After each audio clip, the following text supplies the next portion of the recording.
Hello, I'm Kayla Goldstein from Kayla LLC. I am an interior designer. I work full service here in Pomona, but for my Instagram, for my online friends, for my budget moms, I come on here and I teach some tips and some tricks on how to have a home that you love without breaking the bank. So today we are talking about how to make sure you stick to a style, which means how to make sure that your room kind of flows, that you're not kind of like going in a million directions in once, and that it has like one cohesive look so that it looks like it was designed by a professional. So we're gonna break it down. I went live the other day, figured out where you guys are holding, and I'm gonna kind of break it down to the 4 steps that you need to do. So the first step would be to figure out your style, which is a different IGTV video, and you can go check it out. Go check it out before you watch this one. Make sure that you have your style. You're back? Great. Now that you have your style and you did that video, you are going to have a love column and a hate column of things that you love and things that you don't love so much. And what you're going to do is you are going to go to the room that you want to design right now. So for, let's just say it's your master bedroom, right? And you're going to decide what style you want to design in this room. So meaning you have the stuff that you like and you have the stuff that you don't like, but every style, every room in your house is going to have its own little personal style and its own little twist on it.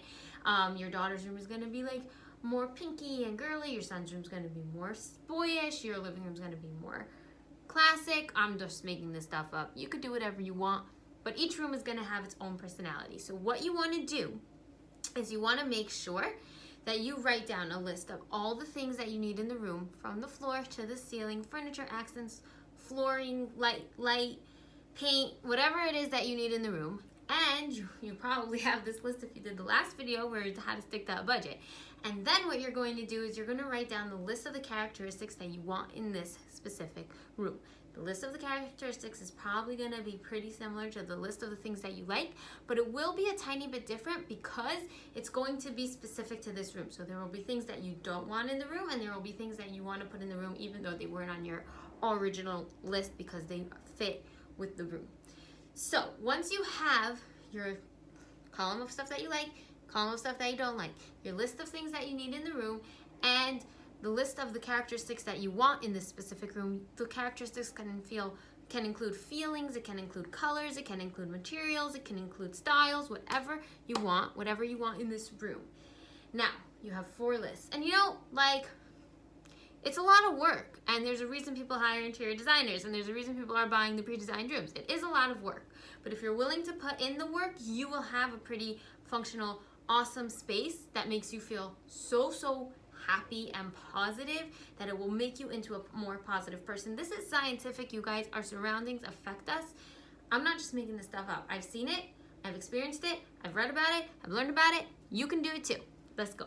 Okay, so now that you have, I get a little passionate. Now that you have your list of things that you need in the room and the list of characteristics, you are going to start with the first item on the list, and you are going to find an item online or in a store that has, it's easier if you do this online, trust me, but that has at least 2 or 3 of the characteristics that you have on your list for the room. So what that means is industrial metal black night table, right? Totally just made that up. But you're going to choose 2 or 3 characteristics. You're going to find the item that matches 2 or 3 of those characteristics, and you're going to make sure that it doesn't fit more than 1 on the hate column. Now I say more than 1 and I don't say none because chances are you're going to find something that you love even though it has a characteristic that you originally said you don't like. When it's like mixed in with all the other stuff that you like it. So what we're going to see is you kind of finding ways to make things work, but we don't want more than 1 because you're going to start compromising a little bit here and a little bit there and a little bit here, and in the end you're not going to love your room. So we're not going to go with more than 1, but you can do this. So we're going to go and we're going to find the items in the list that match at least 2 or 3 of the characteristics and no more than 1 or none on the hate column. And what you're going to do is you're going to take pictures of what you found and you're going to copy paste them into a mood board. The mood board can be a Word document, a Keynote document, a note, anything that is white in the background and you can copy paste pictures into it. Go ahead and copy paste all of those pictures into it so that at the end of this, what you're going to have is a mood board of all of the items that you're bringing into the room. Now, I am telling you to design the whole room all at once, But that doesn't mean that you need to buy the room all at once. You can have the links saved, and you should have the link saved when you copy and paste that picture into the mood board. Save the link, save the price, put it next to it. You'll know your full budget for the room.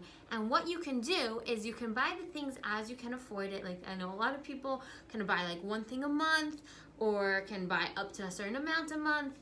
So go ahead and buy it as you can afford it, but at least you know what you're working towards. It's not in bits and pieces. It doesn't feel like broken up because you designed it all at once. So even though you're doing it all in bits and pieces, and maybe for the first few months it won't be completely cohesive, every time you buy something new, it's going to be like a new surge of positive energy. It's going to be awesome. Go do it. So what you're going to do is you're going to look at this mood board and you're going to see what doesn't match, what doesn't fit, what needs tweaking, what needs a little bit more color of, what color needs more pronouncing, what style needs more pronouncing, etc. Now, speaking of styles and colors, what you want to do is, and this was a question that came up a lot, was how do I mix styles and mesh styles, and maybe I don't want to stick to one style. That's totally valid. Like, that's why I don't tell you to write a list of styles you like and a list of styles you don't like, because styles are so subjective. That's why I tell you to write what you like and what you don't like in characteristic form. But let's say that you want to mix styles, right? Let's say that you want it industrial, rustic, elegant. That's totally a thing that I just made up. But you can do that. All you have to do is make sure that you repeat whatever it is that you put in the room 3 times. If you put metal in the room, repeat it 3 times. If you put gold in the room, repeat it 3 times. And it can be repeated in the smallest little thing. For example, my Kayla on the wall is gold. I have a tiny little gold sculpture right here next to me, and the handle on my door is gold. Like, literally very small things, and kind of a big thing because I wanted the gold to be like a little bit, only the 10%, right? On the other hand, my wall is blue. The curtains framing the window that I'm looking at are blue, and there's a tiny little bit of blue in my rug. Oh, and there's also a little bit of gold here. You see, so we want to repeat it at least 3 times. And then what ends up happening is you spread those around the room. Like you see, the blue is on that wall, on this wall, and on the floor. You want to spread it around in 3 different locations in the room, the style or the color or the material, and that's how you have a cohesive, flowing room. So there you have it. If you have any questions, you can go ahead and put them in the comments. I love to answer them. And go design your room. Let me know how it goes.